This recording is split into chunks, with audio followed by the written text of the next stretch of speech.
Hello दोस्तों, स्वागत है आपका मेरे चैनल अभी एक्सप्लेस पर। क्या आपने कभी सोचा है कि क्या होता है जब एक अकेला लड़का पूरी दुनिया की ताकतवर जंजीरों को तोड़ने निकलता है? आज की कहानी एक ऐसे ही निडर योद्धा लू वो जियांग की है। एक ऐसी दुनिया जहां कल्चरेशन और शक्तियों पर सिर्फ अमीरों का कब्जा है, वहां हमारा हीरो अपनी किस्मत बदलने निकल पड़ा है। आज के इस वीडियो में हम देखेंगे यंग बॉयज लोन जर्नी का पार्ट 1, जहां धोखा है, एक्शन है और एक ऐसा मकसद जो आपके रोते खड़े कर देगा। तो अगर आप चैनल पर नए हैं तो जल्दी से सब्सक्राइब बटन दबा दीजिए, क्योंकि ये सफर बहुत ही खतरनाक होने वाला है। चलिए शुरू करते हैं। कहानी की शुरुआत में हमें बताया जाता है कि जोंगशेन वर्ल्ड में करोड़ों अब्जो लिविंग बीइंग्स हैं, जिनमें से 180 art suicide sector 3000 spiritual path मौजूद हैं। वेल, यहाँ पर जितने ह्यूमंस थे उनमें से बस कुछ ही लोगों के पास स्पिरिचुअल रूट मौजूद थे। इस जोंगशेन वर्ल्ड में एक और लोअर राउंड मौजूद थी जिसे इंजाओ राउंड के नाम से जाना जाता था। और इस इंजाओ राउंड की खासियत यह है कि यहाँ पर कोई स्पिरिचुअल एनर्जी मौजूद नहीं, यानी कि यहाँ रहने वाले लोग कभी भी कल्टिवेशन नहीं कर सकते। भले इंजाम में स्पिरिचुअल एनर्जी मौजूद नहीं, लेकिन यहाँ की जमीन पर बड़ी ही अजीब सी ब्लड एनर्जी पाई जाती थी और इसी का इस्तेमाल करके इंजाम के लोग मार्शल आर्ट और डार्क आर्ट को प्रैक्टिस कर सकते। सो इस तरह से जोंगशेन वर्ल्ड की इंजाओ राउंड काफी ज्यादा अलग थी। तभी जोंगशेन वर्ल्ड की क्रिएटिविटीज ने देखा कि लोअर रेल्म यानी कि इंजाओ में करप्शन का काफी ज्यादा बढ़ता जा रहा। यहाँ की पैसे वाले लोग कमजोरों को जैसी चाहे वैसे बुली कर सकते थे, मासूमों को मारा जाता। तो इसी वजह से अपर रन की 7 किलिंग सेक्ट ने यहाँ पर एक हॉल को एस्टेब्लिश किया जिसे कहा जाता है तियानजू असैसिनेशन हॉल। इस हॉल को इंजाओ की लोअर रेल्म में बनाया गया था, जो कि यहाँ की फेमस असैसिनेशन ऑर्गेनाइजेशन बन चुकी है। इस हॉल के असैसिन 7 किलिंग सेक्ट के ऑर्डर्स पर उन लोगों का शिकार करते हैं जो कि बेरहम और इवल थे। सिंपल वर्ड्स में बताया जाए तो बुराई का काल है तियानजू असैसिनेशन हॉल। और अब हमें इसी ऑर्गेनाइजेशन के 3 बंदे दिखाए गए जो कि अपने आर्टिफिशियल विंग्स की मदद से झरने से नीचे छलांग लगा देते हैं। सो गाइस, जैसा कि मैंने बताया था, इंजाओ के लोग कल्टिवेशन नहीं कर सकते और इसी वजह से ये लोग फ्लाई करने के लिए आर्टिफिशियल विंग्स का इस्तेमाल कर रहे हैं। अब उसी इलाके की फॉरेस्ट में हमें गैरेज दिखाई गई, तो ये असैसिन उसी गैरेज पर एक्सप्लोजिव से अटैक करते हुए सीधा नीचे आ गए। इन्होंने वहाँ पर काफी सारे धमाके किए, मगर फिर भी उस गैरेज में मौजूद बंदे पर इसका कोई असर नहीं होता। और कहने लगा कि तुम्हारी इतनी जरूरत कैसी हुई कि तुम मेरी नींद खराब करो? क्या तुम लोग नहीं जानते कि मैं इंजाओ का मार्क्विस हूँ? कोई मुझ पर अटैक नहीं कर सकता। उतने में ही मिंगलोंग नाम का बंदा अपनी पावर्स को एक्टिवेट करते हुए इस गैरेज को डैमेज करने चला गया। उसने अपनी ब्लेड की मदद से गैरेज को ब्रेक कर दिया और वहीं पर उसके साथी एक साथ मिलकर उस पर कूद पड़े। हालांकि उस मार्क्विस की बॉडी से बहुत ही स्ट्रॉन्ग एनर्जी रिलीज होने लगती है, जिसके चलते ये दोनों भी पीछे की तरफ पुश हो जाती हैं। पर यहाँ पर हम इस कहानी की हीरो लिू जियांग को देख पाते हैं, जिसे पता चल चुका था कि मार्क्विस ने प्रोटेक्टिव टैलिस्मैन का यूज किया है। तो मार्क्विस से कहने लगा कि तियानजू असैसिन हॉल तुम्हारी जिंदगी तुमसे छीनने आया है, इसलिए तुम्हारी ये पेंट्री बाजी यहाँ पर नहीं चलने वाली। जिस पर बंदा कहने लगा कि तुम्हारे जैसी बेवकूफ ज्यादा दिनों तक इस दुनिया में सरवाइव नहीं कर सकते, तुम्हें पता ही नहीं कि तुम किससे पंगे ले रहे हो। तभी मिंगलोंग उससे कहता है कि तियानशिंग, तुमने मासूम लोगों को जान से मारकर उनकी बहु बेटियों के साथ जबरदस्ती की, तुम्हारे क्राइम्स माफी के लायक नहीं। साथ ही शाओजिंग कह रही थी कि हेवन ने हमें यहाँ भेजा है ताकि तुम्हारा सिर कलम करके हम उन विक्टिम्स को जस्टिस दिला पाए। जो सुनकर बंदा हंसते हुए कहने लगा कि चलो फिर देखते तुम तीनों में कितना दम है। और अब इन तीनों ने तियानशिंग पर अटैक करना शुरू कर दी। हालांकि तियानशिंग के प्रोटेक्टिव टैलिस्मैन काफी ज्यादा स्ट्रॉन्ग होने की वजह से इनका कोई भी अटैक उस पर हिट नहीं हो पाता। और उसने ही अपनी पावरफुल एनर्जी का यूज कर इन तीनों को पीछे की तरफ धकेल दिया। और अब तियानशिंग उन्हें बताता है कि मैं ब्लैक ड्रैगन सेक्ट का डिसाइपल हूँ और हमारे सेक्ट की तुम्हारी 7 किलिंग सेक्ट से कोई दुश्मनी नहीं, मगर फिर भी तुमने बेवजह मुझ पर अटैक कर दिया। क्या तुम्हें 7 किलिंग सेक्ट की पनिशमेंट से डर नहीं लगता? मेरे ख्याल से तुम अपनी मर्जी से अपने सेक्ट के रूल्स को ब्रेक करके यहाँ आए हो। वहीं पर मिंगलोंग कहने लगा कि इसका ब्लैक ड्रैगन सेक्ट तो इमॉर्टल सेक्ट में से एक है। वहीं पर शाओजिंग भी काफी ज्यादा शॉक होती हुई कहने लगी कि इंजाओ में तो कभी कोई कल्टिवेटर पाया नहीं जाता, फिर ये बंदा यहाँ पर कैसे पहुँच गया? तो जियांग उसे केयरफुली ऑब्जर्व करते हुए सोचने लगा कि बंदा एक कल्टिवेटर है, इसके पास टैलिस्मैन, हेवी आर्मर और जायंट सोर्ड भी है। साथ ही इसका डिफेंस भी काफी ज्यादा सॉलिड होने की वजह से हम इस पर हमला नहीं कर पा रहे। और सबसे इम्पोर्टेंट बात, ये बंदा सिर्फ खुद को डिफेंड कर रहा, इसने अभी तक हम पर कोई हमला नहीं किया। तो जियान ट्रेंटी उससे कहने लगा कि टियानशिंग अगर तुम वाकई कल्टीवेटर हो तो क्यों ना अपना हेवी आर्मर हटाकर हमें अपना चेहरा दिखाओ। मगर टियानशिंग ने ऐसा करने से मना कर दिया तो ये लोग एक बार फिर से उस पर अटैक करना शुरू कर देते हैं। तो इस बार टियानशिंग भी फाइट बैक करने लगा। उसने तो अपने एक पंच में ही मिंगलान और शाओजिंग को जमीन पर पटक दिया था। तब तक जियान उससे निपटना शुरू कर देता है और इसी मौके का फायदा उठाते हुए शाओजिंग ने उस बंदे के आर्मर को थोड़ा सा ब्रेक कर उसमें अपनी तलवार पियर्स कर दी। मगर वो अकेला बंदा इन तीनों पर भारी पड़ गया था। उसने इन तीनों को उठाकर काफी दूर पटक दिया और इसी दरमियान जियांग एक मैजिकल आर्टिफैक्ट यूज करते उस पर कई सारे अटैक करने लगा और ये अटैक इतनी ज्यादा पावरफुल थे कि टैलिस्मैन होने के बावजूद वो बंदा थोड़ा सा घायल हो गया। इसी मौके का फायदा उठाते हुए तीनों से खत्म करने की कोशिश करने लगे। जियांग ने अपनी तलवार सीधी उसमें पियर्स कर दी थी जिसके चलते वो बंदा पीछे की तरफ पुश हो गया। इतना ही नहीं जियांग के साथी भी उसे मारने के लिए जंप लगा देते हैं। तो उस बंदे ने अपनी सोर्ड को शायद उतरते हुए इन दोनों को घायल करके पटक दिया। वेल यहाँ पर जियांग भी टियानशिंग के सामने कमजोर पड़ गया था मगर उसने अभी तक हार नहीं मानी। दोस्तों दरअसल ये असैसिनेशन हॉल के लोग बस कॉम्बैट में ही माहिर थे। इनके पास कोई कल्टीवेशन पावर नहीं और ना ही कोई स्पिरिचुअल एनर्जी। मगर फिर भी जियांग ने अपनी तलवारबाजी के दम पर उस बंदे के आर्मर को डैमेज कर दिया था। जो देख टियानशिंग कहता है कि मुझे तो लड़ाई नहीं था कि तेरे जैसा मामूली सा assassin मुझे इतना ज्यादा तंग करेगा। जिस पर जियांग कहता है कि तेरे पास जितने भी प्रोटेक्टिव मैजिकल टूल्स हैं वो भले ही दिखने में पावरफुल होंगे मगर असल में वो सर्वाइवल के लिए काफी ज्यादा मामूली है। मेरे ख्याल से तुम ऐसे बंदे हो जिसे तुम्हारा ब्लैक ड्रैगन से फिलहाल मरवाना नहीं चाहता। हाँ मगर आज न कल वो तुम्हें खत्म करने की कोशिश करेगा। जो सुनकर तो बंदा उस पर काफी ज्यादा भड़क जाता है। तो जियांग उससे कहने लगा जरा सोचो अगर तुम्हारे पास स्पिरिचुअल रूट होते तो क्या तुम्हारा ब्लैक ड्रैगन से तुम्हें सिंजाओ में छोड़ता। यहाँ पर तो कोई स्पिरिचुअल पावर मौजूद नहीं और इसी वजह से तुम काफी ज्यादा बढ़ के हुए हो। सच बताओ तो मुझे तुम पर तरस आ रहा कि तुम्हारी सेक ने तुम्हें ऐसी रूखी सूखी दुनिया में भेज दिया। यहाँ पर तुमने अपनी नफरत उतारने के लिए न जाने कितने सारे इवल कामों को अंजाम दिया और इसी वजह से मैं जियांग जो असैसिनेशन हॉल का मेंबर हेवन की बिहाफ में तुम्हें फिनिश कर दूंगा। जो सुनते साथ ही वो बंदा जोर जोर से हंसते हुए बताने लगा कि मेरा बाप लॉन्ग बेंटिंग फाउंडेशन एस्टेब्लिशमेंट लेवर का एक क्रू करते हुए रहे तो वो तेरे टियानजू असैसिनेशन हॉल को जरूर से सबक सिखाएगा। मगर जियांग पर इस धमकी का कोई असर नहीं होता। वो तो सीधे टियानशिंग की तरफ भागते हुए कुछ मंत्राज को दोहराने लगा और तभी उसके आंखों से बहुत ही स्ट्रॉन्ग डिवाइन पावर रिलीज होने लगती है। इनफैक्ट उसने इसी पावर का इस्तेमाल करते उस बंदे के अटैक को डिस्ट्रॉय कर दिया। वेल इस टेक्निक को डिवाइन पनिशमेंट कहा जाता था और उसी का इस्तेमाल करते भी जियांग उस पर एक जोरदार पंच हिट कर देता है जिससे वो बंदा चट्टानों को पियर्स करते हुए काफी ज्यादा घायल हो गया। तब तक जियांग हवा में छलांग लगाते हुए सीधे उस पर कूद पड़ा और यहाँ पर उसने टियानशिंग पर कई सारे पंचेस हिट कर दी थी जो कि इतनी ज्यादा पावरफुल है कि वो पूरा इलाका उससे कांप उठा और फाइनली जियांग ने उस इविल बंदे को खत्म कर दिया था।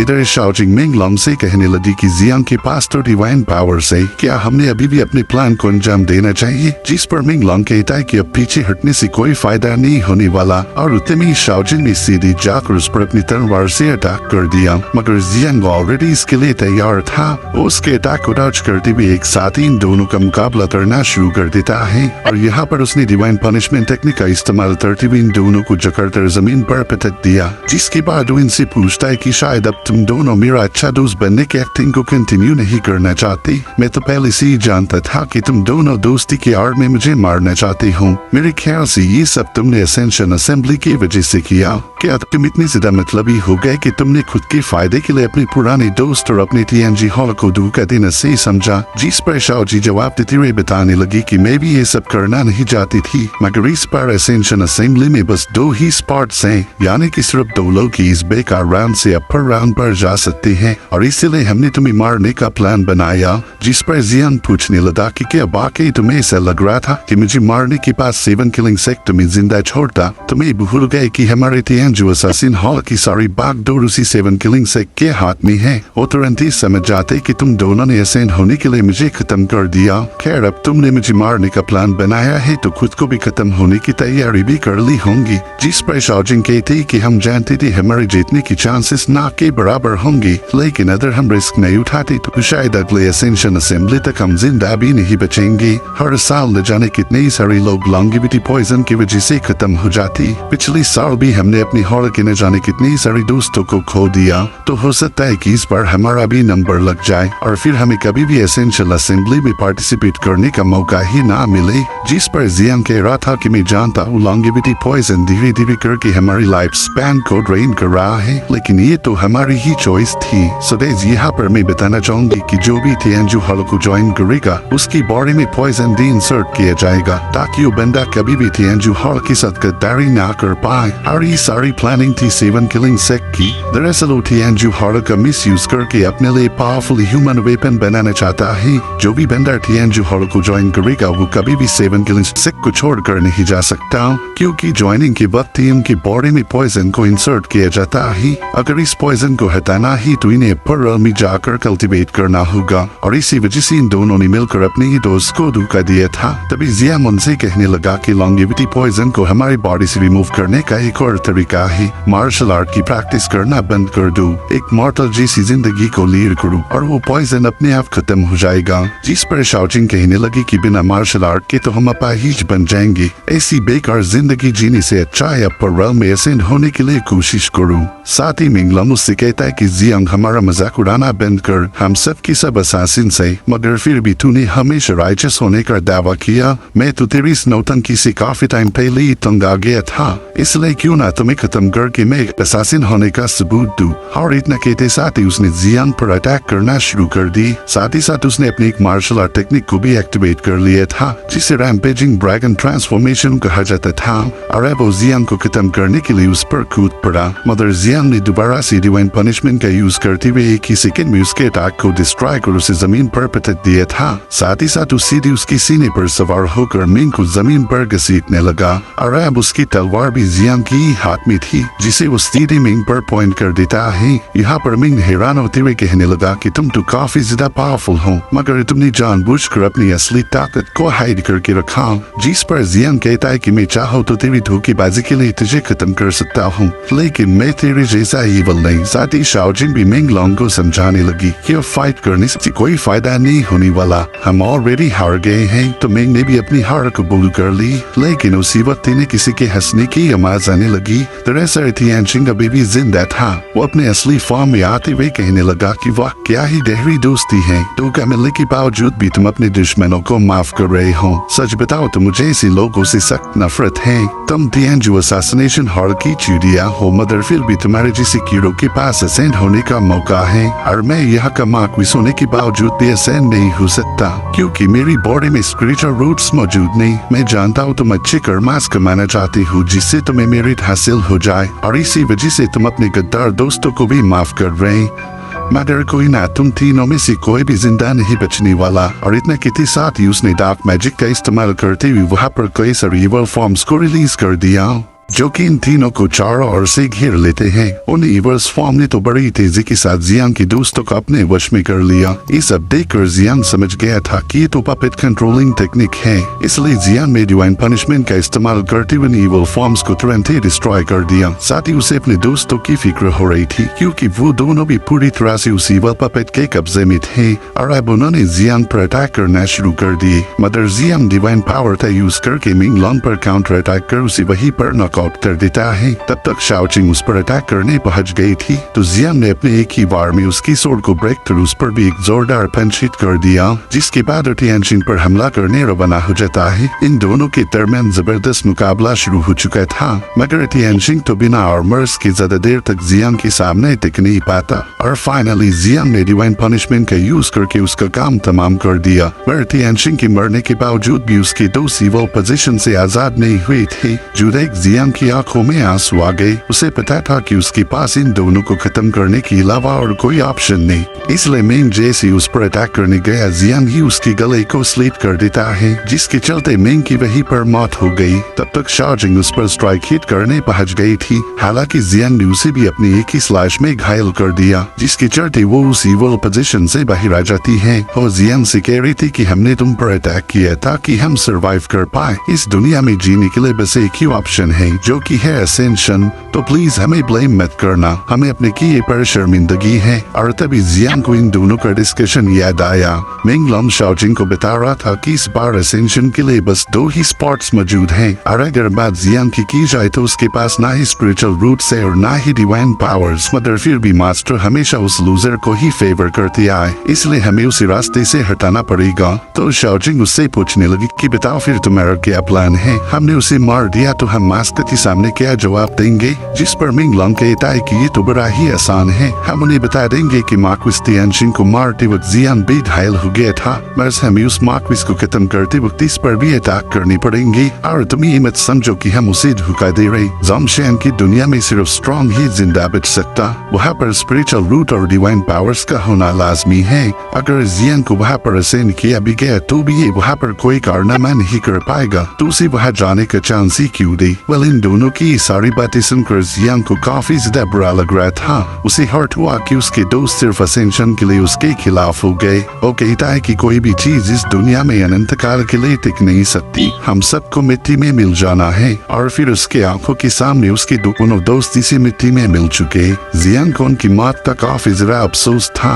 अब अगली सीन में हम वेंटिंग को देख पाते जो कि तियानशिन का फादर था। उसने देखा कि उसके बेटे की तो मौत हो चुकी, तो वो अपनी मैजिकल पावर का इस्तेमाल करते हुए पता करने लगा कि यहाँ पर एग्जैक्टली हुआ क्या था। उसने देखा कि तियानशिन ने मरने से पहले तियानजू असासिन हॉल का जिक्र किया था, तो वेंटिंग को पता चल गया है कि उसके बेटे को तियानजू असासिन हॉल ने खत्म किया। वो कह रहा था कि 7 किलिंग सेक्ट अपने लिए सन की कुत्तों को इस हॉल में पाल रहा है, मगर आज उन्होंने अपनी हद पार कर दी। तियानजू हॉल ने मेरे बेटे को खत्म करके सबसे बड़ी गलती की है। अब अगली सीन में हमें तियानजू असैसिनेशन हॉल का सीन दिखाया गया, जहाँ पर हम मास्टर सियांग को देख पाते हैं जो कि सोल लैम्प वाल के पास खड़े थे। वो काफी ज्यादा मायूस होकर कहने लगे कि जिंदगी काफी ज्यादा मुश्किल है, जन्म से लेकर मौत होने तक हमें ढेर सारी सफरिंग को फेस करना पड़ता। जिनसे नफरत है उन्हें मार दो, और जिनसे मोहब्बत है उनसे अलग हो जाओ। हम में से तो कोई आजाद नहीं हो पाया। सदैव यहाँ पर मास्टर सियांग ये सब इसलिए बोल रहे थे क्योंकि उनका ये तियानजू असासिन हॉल 7 किलिंग से क्योर रुपए काम करता था, यानी कि इनकी जिंदगी और मौत सबका कंट्रोल है 7 किलिंग से के पास। और इतने में जियांग वहाँ पर पहुँच गया। वो तुरंत ही अपने मास्टर को ग्रीट करके बताता है कि मार्क्विस तियानशिन को एग्जीक्यूट कर दिया गया, मगर हमें पता चला कि वो बंदा ब्लैंड ड्रैगन सेक के कल्टीवेटर का बेटा है, तो उसका फादर जरूर से अपने बेटे की मौत का बदला लेगा। जिस पर मास्टर सियांग कहने लगे कि शायद वो ब्लैंड ड्रैगन सेक के लॉन्ग वेंटिंग का बेटा होगा, और जहाँ तक मैं जानता हूँ वेंडिंग ऑलरेडी हमारे हॉल को डिस्ट्रॉय करने निकल चुका है। साथ ही मैं देख पा रहा हूँ कि मिंगलैंड और शाओजिंग की सोल लैंड बुझ गए, क्या उन्होंने तुम पर अटैक किया था? जिस पर जियांग बताने लगा कि हाँ, उन्होंने मुझे खत्म करने की प्लानिंग बनाई थी, मगर फिर भी मैंने उन्हें पहले तो जान से नहीं मारा। आफ्टर ऑल हम दोस्त थे, लेकिन बदकिस्मती से वो दोनों भी मार्क्विस तियानशिन की इविल आर्ट के जरिए उसके वश में चले गए, तो मुझे मजबूर होकर उन्हें मारना पड़ा, क्योंकि उस इविल आर्ट को नाकाम करना नेक्स्ट टू इम्पॉसिबल था। जूसन करेलर सियांग भी मायूस हो गए। वो कहते कि यहाँ पर ऐसा कौन है जो किसी के हाथ की कठपुतली ना बना हो? हम में से कोई भी अपनी मर्जी से जी नहीं सकता, हम सब 7 किलिंग सेक के हाथ की कठपुतलियां हैं, और इसीलिए मैंने तुम्हें बताया था कि जल्द से जल्द यहाँ से दूर चले जाओ। अब मेरी बात मानकर तुम सेंट्रल हेवन वर्ल्ड में जाओगी। तुम्हें अपने स्पिरिचुअल रूट्स को जितनी जल्दी हो सके अवेकन करना है, ताकि तुम अपनी कल्टीवेशन की जर्नी की शुरुआत कर सको। तुम्हें पहला चीज रिफाइनिंग और फिर फाउंडेशन एस्टेब्लिशमेंट को अचीव करना होगा। उसके बाद ही तुम पावरफुल रैंकिंग में शुमार हो जाओगी, और उसी दिन तुम्हें असली आजादी बहाल होगी। तो जियांग कहता है मास्टर मैं आपको डिसअपॉइंट नहीं करूंगा, बताए अब मुझे क्या करना है? तो मास्टर कहने लगे कि बेंडिंग की मैटर को मैं खुद ही हैंडल कर लूंगा, उसकी फिक्र तुम मत करो। मैंने तुम्हें लॉन्जेविटी पॉइजन को डिस्ट्रॉय करने की टेक्निक बताई थी, तो क्या तुमने उस टेक्निक को मेमोराइज कर लिया? जिस पर जियांग कहने लगा कि हाँ, मारो क्लिनजिंग और बॉडी ट्रांसफॉर्मेशन आर्ट आपने मुझे इन्हीं 2 टेक्निक को मास्टर करने के लिए बताया था, तो जैसे ही मेरी कल्टीवेशन की जर्नी शुरू हो जाए मैं इन दोनों टेक्निक्स पर काम करूंगा। तो मास्टर सियानो से अपना जे टोकन और प्रेयर बेरी थमाते हुए कहने लगी, कि ये हमारे लियो फैमिली की पहचान है, तो इसे हमेशा अपने पास रखना। साथ ही मैं चाहता हूँ कि तुम मेरे लिए एक काम करो, तुम्हें और लियो विलेज में जाना पड़ेगा, वहाँ पर तुम्हारे एक बंदे से मुलाकात होगी। तो मैं चाहता हूँ कि तुम जल्दी से उससे मिलकर वापस आ जाओ। ये मैटर हमारे तियांजू असासिन हॉल की सर्वाइवल से कनेक्टेड है। तो जियान 20 ओल्ड विलेज में मौजूद लियो फैमिली की घर की तरफ रवाना हो गया। अभी इसी यहीं पर कट होकर हम वेंडिंग को देख पाते, जो कि तियांजू असासिनेशन हॉल के इलाके में पहुंच गया था। और तभी तियांजू हॉल के असासिन्स ने उस पर अपने आरों से अटैक करना शुरू कर दिए, मगर वो बंदा अपने आसपास एक पावरफुल शील्ड फॉर्म कर लेता है, जिसके चलते सारे अटैक डिस्ट्रॉय हो गए। जो देख उन असासिन्स ने सीधे वेंडिंग पर छलांगे लगा दी, मगर वो वेंडिंग पर हमला कर पाए इससे पहले उस बंदे ने अपना पाव जमीन पर पटकते हुए वहाँ पर एक जोरदार एक्सप्लोजन कर दिया। साथ ही अपनी डाक औरत इस्तेमाल करते हुए असासिन्स को बड़ी तेजी के साथ खत्म करने लगा। इधर मास्टर सियान को भी सिग्नल नजर आ रही थी, वो समझ गए कि वेंडिंग अपने बेटे का बदला लेने के लिए यहाँ पर पहुंच चुका है। वही दूसरी तरफ जियान मास्टर की कहने पर ओल्ड विलेज के घर में एंट्री करता है। उसे तो कोई खबर ही नहीं थी कि तियांजू हॉल में तबाही मच गई। वेंडिंग बड़ी ही आसानी से इन असासिन्स का खात्मा करने लगा था, क्योंकि बस मार्शल आर्ट वाले असासिन थे और वो थे राय कल्टिवेटर, जिसके चलते इनकी पावर्स में कोई कंपैरिजन नहीं थी। वेंडिंग ने अपनी थंडर पावर का इस्तेमाल करते हुए न जाने कितने ही सारे बंदों को जलाकर राख कर दिया। वही दूसरी तरफ जियान उस रूम को चेक कर रहा था और तभी अचानक से वहाँ पर एक बैरियर सेटअप हो जाता है। जियान ने तो उसे खोलने की काफी सारी कोशिश की, मगर उसके पास भी कोई कल्टिवेशन नहीं थी जिसका यूज करके वो यहाँ से आजाद हो सके। और तभी मास्टर सियान का विजन उसके सामने आ गया और जियान से कहते कि बेवजह अपनी एनर्जी को जाया मत करो। उन्हें वहाँ देख जियान काफी ज्यादा पैनिक हो जाता है। उनसे पूछ रहा था कि मास्टर आप मुझे यहाँ पर सिर क्यों कर रहे हो, क्या मैंने कोई गलती कर दी? और अभी इसी यहीं पर कट होकर हम मास्टर सियान को देख पाते हैं, जो कि एक शील्ड बनाकर वेंडिंग के थंडर अटैक से खुद को बचा रही थी और दिल ही दिल में कहने लगे कि शायद जियांग ओल्ड विलेज में पहुंच चुका होगा, तो अब मुझे इस बंदे से डरने की कोई जरूरत नहीं। वहीं पर वेंडिंग मास्टर सियान से कहने लगा कि शायद तुम्ही ने मेरे बेटे को मारने का फरमान जारी किया था और तुम्हारे इशारों पर असासिन्स ने उसका खात्मा कर दिया। जिस पर मास्टर सियान कहते कि मैंने तो उस बंदे को मारने का हुक्म दिया था जिसने कई सारे मासूमों को बुनी किया, कितनी ही सारी औरतें उसके लस्ट का शिकार हो गई, पूरे इंसान ने उसमें दहशत मचाई थी। तो हाँ, मैंने उसी ईवल को खत्म करने का ऑर्डर दिया। जिस पर वेंडिंग कहता है कि भले तियांशिंग बस मैंने पाला हुआ कुत्ता था, मगर वो इतना भी दया गुजरा नहीं था कि तुम्हारे जैसे फालतू लोगों के हाथों मारा जाए। तुम्हारी इस तियांजू हॉल की औकात इतनी भी नहीं थी कि उसे हाथ लगा पाऊं, लेकिन फिर भी तुमने उसे मार दिया। शायद तुम चाहते थे कि यह आकर मैं तुम्हें खत्म कर दूं। जिस पर मास्टर सियान कहते कि जैसा बाप वैसा बेटा, तू भी दूध का दुलानी। अगर तेरा बेटा बिना स्पिरिचुअल रूट के इतना ईवल था तो फिर तू तो एक कल्टिवेटर है। पता नहीं तूने कितनी सारी मासूमों की जाने ली होंगी।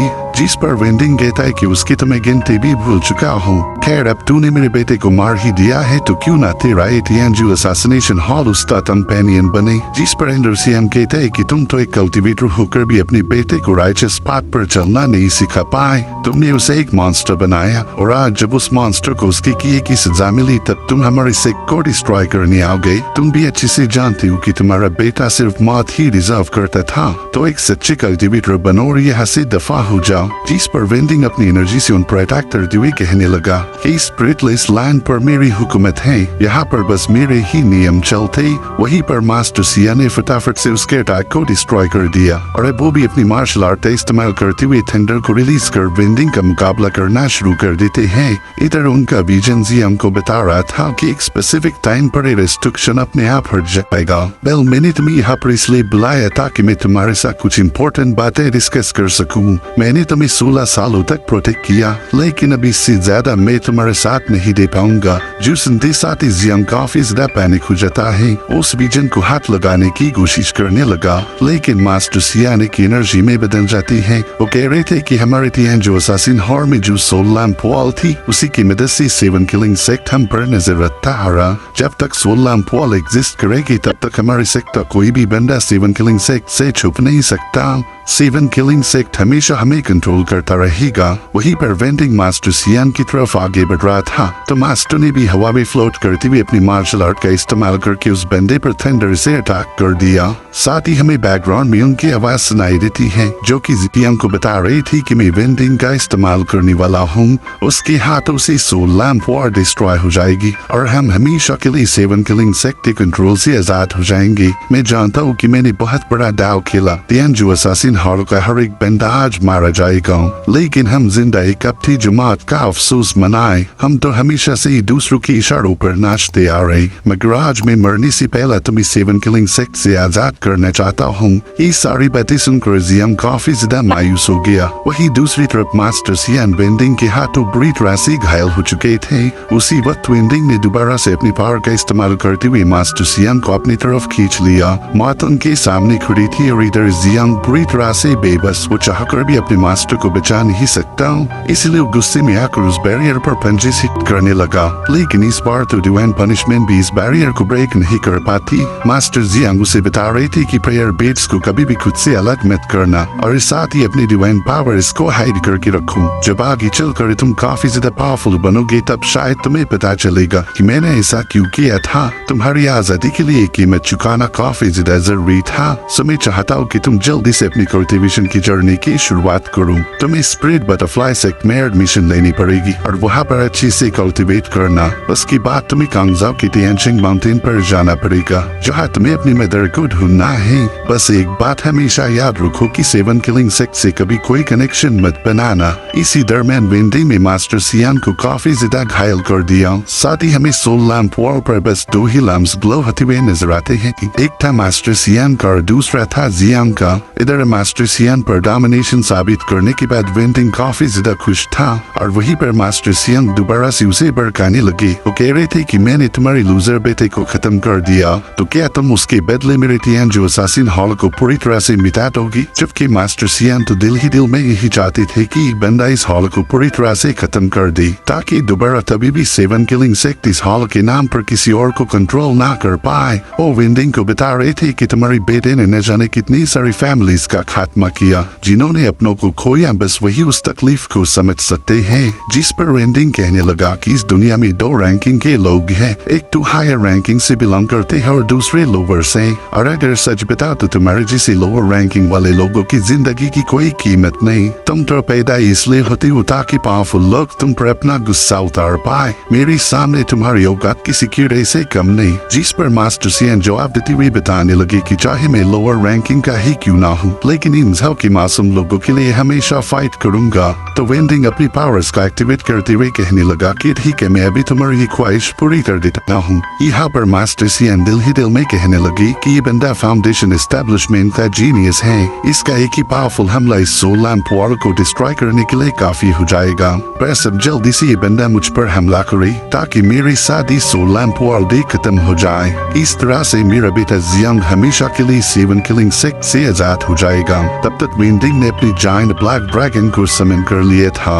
वो अपनी एक ही स्ट्राइक में इस पूरे हॉल को मिटाना चाहता है। और अब वो ड्रैगन सीधे मास्टर सियान के सामने पहुंच गया। यहाँ पर मास्टर सियान दिल ही दिल में कहने लगे कि जियान मुझे माफ कर दो, आज मुझे तुम्हारा साथ छोड़कर जाना पड़ेगा। और उतने में उस प्लान ड्रैगन ने सीधे उन पर अटैक कर दिया। इतना ही नहीं, उस ड्रैगन ने तियानजू हॉल को भी डिस्ट्रॉय करना शुरू कर दिया। बस थोड़ी देर में वो पूरा हॉल कोलैप्स हो चुका था। अब यहाँ पर हम मास्टर सियान को देख पाते जो कि इसी हॉल के मलबे के नीचे दब चुके थे, मगर वो अभी भी वेंडिंग की तरफ देखकर स्माइल करने लगे ताकि उसे और ज्यादा प्रोवोक कर पाए। तो वेंडिंग ने भी गुस्से में आकर उस हॉल पर एक और हमला कर दिया। वो कहता है कि तुमने मेरे बेटे को खत्म किया था और आज उसी के साथ तुम्हारा हॉल भी दफन हो गया। तियानजू असासिन हॉल को जलता हुआ देखकर वेंडिंग काफी जोर जोर से हंसने लगा। वो कह रहा था कि फाइनली मेरा बदला पूरा हो गया। वही दूसरी तरफ हम जियांग को देख पाते जो कि काफी ज्यादा मायूस था। वो कहता है फादर, आपने हमेशा दो जिंदगियां जी, एक तो मेरे फादर की और दूसरी मेरे मास्टर की। आपने कभी भी किसी को पता नहीं लगने दिया कि मैं आपका बेटा हूँ, लेकिन मुझे नहीं लगता कि इससे कुछ हासिल हुआ। मेरे लिए आजादी आपसे ज्यादा बढ़कर नहीं थी और उतने में वहाँ का बैरियर हट जाता है। तो जियांग बड़ी तेजी के साथ अपनी सिख की तरफ रवाना हो गया। जब वो तियानजू हॉल पहुंचा वहाँ पर बस लाशें ही लाशें थी, जिन्हें देखते साथ ही जियांग काफी ज्यादा पैनिक हो गया। तियानजू हॉल भी पूरी तरह से जल चुका है। तो जियांग पागलों जैसे अपने फादर को ढूंढने लगता है। उन्हें पुकारते वहाँ का मलबा हटाने लगा, मगर फिर भी उसे अपनी फादर की लाश नहीं मिलती, इसलिए वो जोर जोर से चिल्लाते हुए रोने लगा। आज उसने अपने फादर और मास्टर को खो दिया था, साथ ही वो सिख भी तबाह हो चुका है जो बचपन से उसका घर था। और अब वो मायूस होकर अपने सफर पर निकल पड़ा। यहाँ पर जियांग के दिल में कई सारे सवाल थे कि आखिर उसकी मदर तियानचिंग माउंटेन में क्यों है। उनसे कहता है कि आपने कभी भी मेरे सामने मदर का जिक्र नहीं किया, आप हमेशा से मुझे अपनी असली पहचान छुपाने के लिए बताते रहे। शायद आपने सारी प्लानिंग बस आज के ही दिन के लिए की थी ताकि मुझे आजादी मिल सके। अब मेरे पास बस एक ही ऑप्शन है, न्यू आइलैंड पर जाकर उस स्पिरिचुअल रूट टेस्ट को पास करना।